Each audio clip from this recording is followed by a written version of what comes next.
Hello YouTube, it's DasGregor, and I've got to set the record straight. Dirk has been saying some things about me that are kind of scary. 1, I'm not a hitman. 2, I don't own a big company in America. I don't own a big IT computer company. I'm just a lowly IT guy who just enjoys technology and has worked for the same company for over 21 years as a contractor and employee for said company, which I will not name. Linux is a hobby. I do enjoy it. I've been doing this for Linux for, who knows how long. At least.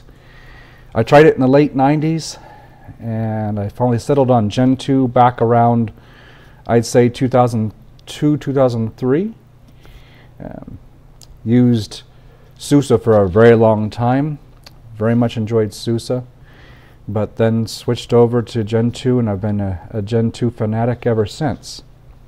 Now, also, he says Irish has destroyed and clouded my mind about i3. Now, true, I've been a KDE guy since the 2.x days, and to be honest, when KDE went from 2.x to 3.x, from 3.x to 4.x, all the way up now up to 5 with what they now call Plasma, I was never crazy at all about the transitions. And so always in between all of these, I've tried different desktop managers and different other things just to try stuff. And it was about a year ago, it's hard to believe it's almost been a whole year, that Irish said, hey, have you tried a tiling window manager again, such as Awesome or i3? And I said, yeah, I looked at Awesome, I looked at Hoops Luft WM, I've looked at i3 briefly, but it was just a little bit over my head. And in regards to all the configurations and the fact that there's a small learning curve. But he challenged me to try i3 again, and he has some excellent how-to videos and setting things up and getting things rolling for the first time. And with the help of some of his tutorials, I was able to get i3 up and running. And as you see from this, it's not a black screen with some dots. Maybe depending upon your resolution, because I've got 1080 by 1920 resolution here. So, yeah, maybe it might look a little small for you. That's why I always have to make my icons get bigger, bigger, bigger, bigger, bigger, so that you guys can read them. But what I really like, I didn't realize I had my arrow here. It's like, yeah, it's picking my nose here. Yeah, I don't want that. Let's get my arrow out of the way. I still have a mouse. I still have wallpaper. I've got, down here in this lower corner, you can see how I can have up to 10 virtual screens. This is what I like about i3. I dedicate my screen 1, which I'm not going to go to because it has my WeChat relay and all the channels I belong to and the people I talk to, and I want to keep that private. But I always keep my channel 1 for that. Channel 2 is always the browser, and so we go there real quick. And that's what I like about i3 too, is you can just hit the Alt keys and you choose which browser real fast. It's all key bindings.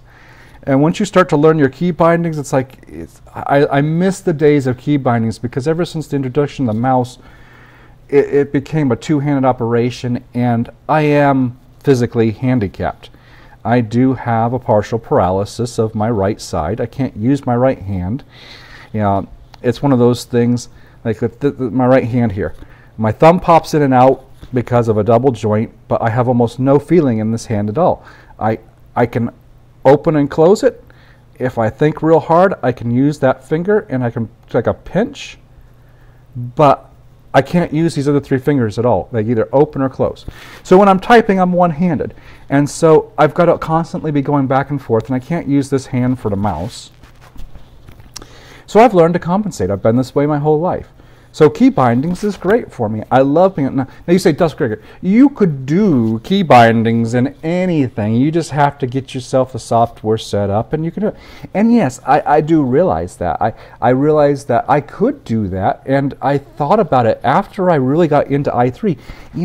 I could customize Plasma to be a lot like i3 but I'd still have the menu system and all of that overhead. And I don't need to worry about resources. My system has 16 gigs. If we go over here to Alt-3, this is my console desktop, and you can see my specs over here. You know, I'm running 4972. If you watched my last kernel downgrade video, where I went from 4.12.12 because they're getting ready to decommission it back down to 4972, you can see I've been up online for almost 4 days.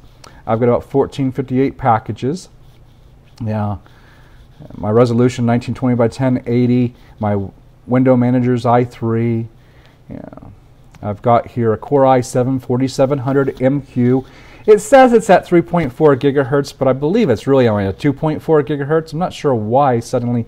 Always in the past that's been correct, and lately it's been showing 3.4. So maybe I did something that it's allowing that Intel threading, because it can go up that high when it's running at full speed, but I don't believe it's running at full speed. But either way, it doesn't matter. And then as you can see here, I've got 16 gigs of RAM right here. So that's another thing I really like about i3. There's no wasted space at the top for your little minimize, maximize, the name of the application, you know, that window treatment, I guess you might call it. You know, window treatments are nice for some things, but a lot of times you really don't need it. And what I really like about this is how it just automatically sets things up for you and configures your desktop so that it is well tuned and nicely done. For instance, let's see here, I'm using desktops 1 through 6, so let's go to 7, which is an empty desktop. Now say I want to have that there, and say I need to go to the internet, so I'll open up my internet browser. It's going to do that. Now say I want another window open for something else, so we'll say we do this. Now it starts to do this and it doesn't look so good, but that's okay, because say for instance we want to move this over, so we'd use a Control Shift and an Alt Shift and a bounce that over, and we want these to be up and down instead of side by side, so we'll take one of these and we'll shift it down, and we want to make sure that this one is all the way over in full screen. Now we've got 2 of these open up, and if I just do a reset.sh, which is the script I wrote to redo this screen here. Now say I wanted to listen to my old time radio shows. I believe I have a OTR play. So it'll automatically start my MPD, it'll go into my radio shows, and now I can go into my radio shows and I can pick whatever radio show I want and play it. Up here, if I wanted to have H-top running, I could run that and start letting everything kind of go, and you'll see that yes, I do use Chrome.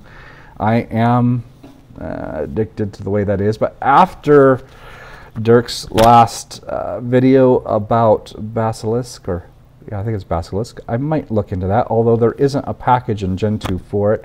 I may have to see where he goes to grab that. Maybe Calculate has it.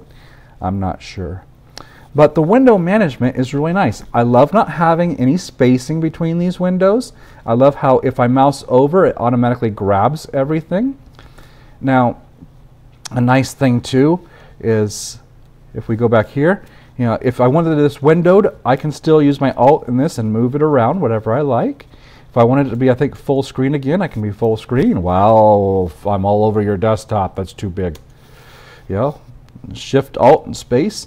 So once you learn your key bindings, it's really nice. And I get that mouse right in my face again. Oh my. It's just, it's slimmed down. You really don't need all the bloat that comes with, say, KDE or GNOME. Yeah, XFCE is really nice. I do enjoy it. You know, when I built this for my holiday last week between Christmas and New Year's, I built LFS. Spoiler. I do hope to do a video on that system that I built LFS. I got Simple Screen Recorder working, got my webcam working on there. It's a slower machine, so it took me about 3 or 4 days to build LFS again. But I got XFCE running on it. I've got some basic functionality. I went ahead and installed Chrome. I did get SeaMonkey because SeaMonkey I thought was the lesser of all the evils in regards to its backbone for what it had to compile. I think it still took about 2.5 to 3 hours to compile that. But if I would have had to compile the WebGDK kit or something else with one of those web kits that you have to have, that's the backbone of a lot of these when you compile from source, That alone could have taken 3 to 4 to 7 hours just to compile that on that type of a system. So I thought SeaMonkey does the best for right now. I don't have to worry about it. And then once I got SeaMonkey up and running, I went ahead and grabbed Chrome, the Debian package, converted it over to an LFS type source, and then put it where it needed to go to get it up and running. But it's got full functionality, a full GUI, and it works well. It's just not something you'd want to maintain on a regular basis. So hopefully, maybe another 3 or 4 days, once I fiddle around and say, okay, it is what it is, I'll try to do another updated review, because funny enough, LFS is one of the videos that I've done that a lot of people look at to see how things are. And I would like to kind of give it an upgrade, because I think that's about 3 years old now. So we'll see how that goes. And then Dirk also asked how I got Simple Screen Recorder working within Slackware. And it's been a couple years since I did my Slackware reviews, and I don't bounce. I'm not a distro bouncer.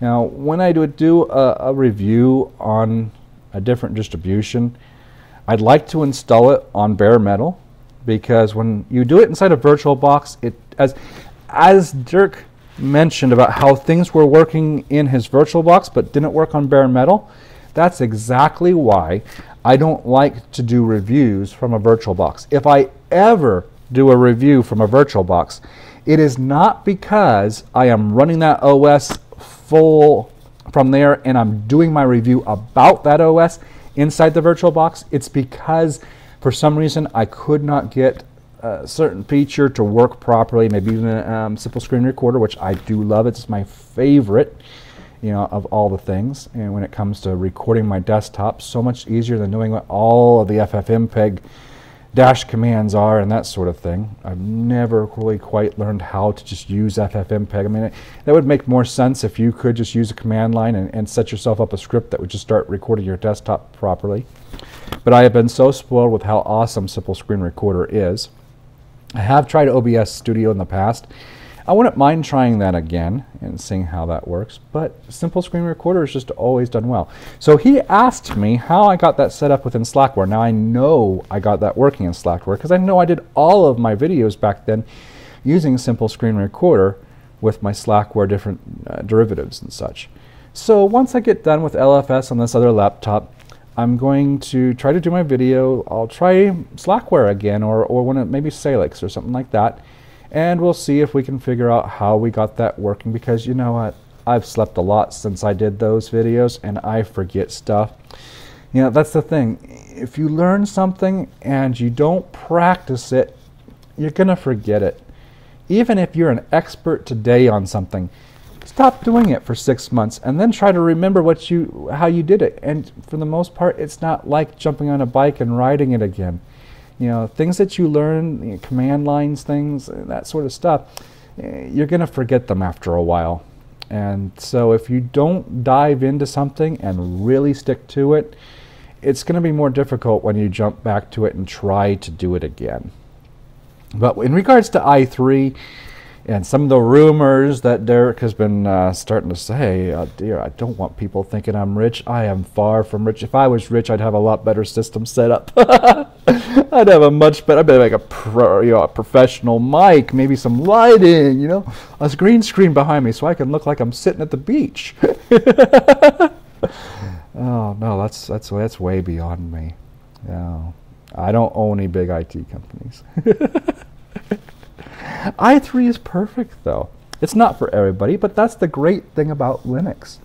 Whether you like GNOME, whether you like KDE, whether you like all these other different things, you find what works best for you. XFCE, maybe i3 isn't great for you. Maybe you like Awesome as a window manager. Maybe you like Hubsluft WM. There are so many choices. You find what works best for you, and you run with it. So, yeah. There's some things that I have learned to do with i3 that I really like. Now, there are some negatives. One of the biggest things I don't like about i3 is the only real menu system. Now, there's Rovi and a couple others that I've tried Rovi, and I don't like Rovi. I use the D menu for right now, where all I have to do is Alt D, and that brings up this menu up here, and I can just start typing what I'm looking for. The problem with Linux is There are so many programs that have just off-the-wall weird names, and you're like, I got no clue. If, you know, because my mind doesn't think about those things sometimes. I'm saying, what was the name of that program? What did it do? You know, why is Fez my desktop stuff? Why is Thunderbird an email client? You know, and you can't just search, and I don't use Thunderbird. Yeah, I just go to the web for all my stuff. And, you know, not saying anything about Dirk and using Thunderbird. That's great. I just don't see the reason for using a dedicated email client when I can just go to a tab and go to my Gmail or Hotmail or Yahoo or all of the many different email accounts I have and just research, you know, just use the web interface for it instead, and I don't have to start something else up. But that is one big thing, is when I'm looking for an application and I can't remember what it's called, oh, I go crazy. So, you know, one thing I have done though is I did install the XFCE panel. And this is a real nifty thing, because if you have the XFCE panel up here, and it should pop up in here in a second unless I've done something that messes it up. There we go. Now, I've made it very small. I've made it very unobtrusive so that it's not too much. But now I can at least click on the panel, maybe. There we go. And I can start looking for programs that I'm searching for. And, you know, I think it fits really nicely. The only negative I don't like is when I open up a window to full screen, I don't like having that panel at the top all the time. And for some reason, the way I have it built into i3, the auto hide feature doesn't quite work right in the way that it's built, mainly because I don't have the whole XFCE system set up. I just have the panel installed and I just have it working. So when I really can't remember something, I'll start up the panel real quick, and then when I'm done, I'll go over here and I'll go into HTOP and I'll look for the panel rule, and I'll see that there it is. No, that's not it. That's not it. There it is. XFCE panel, and I'll hit the F. I'll just go ahead and close it, and then do a 9 to do a sig kill, and it's gone.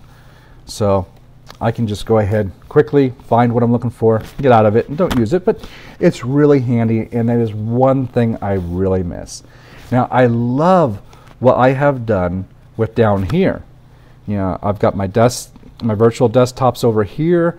This is just using the i3 status panel.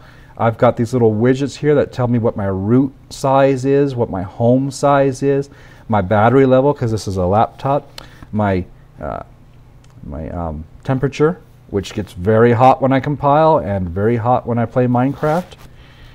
Yeah, I'm using simpler things, such as if we go to Alt-9, I always put my PC Man FM, I believe is what I'm using right now, as my file manager. It's very nice, it's very simple, easy to do anything. I can still mount anything I need to through here. You can see I'm in my mod packs and my experimental mod pack for Minecraft, because I do set up my own mod packs and mess around with Minecraft that way. I always dedicate my 10th one to Minecraft so that it's there and set up, and so I can just get straight to it, and that's nice. So I've just got everything kind of configured and sweet and simple, and that's the way I like it. It's not just a bunch of black screen with dots on it, Dirk. It's very, very fine. This is the desktop you're looking for. Well, if it's morning, evening, noon, or night, whatever you're having, I hope you enjoy it. Thanks for watching to the end. Have a great day. Bye, guys.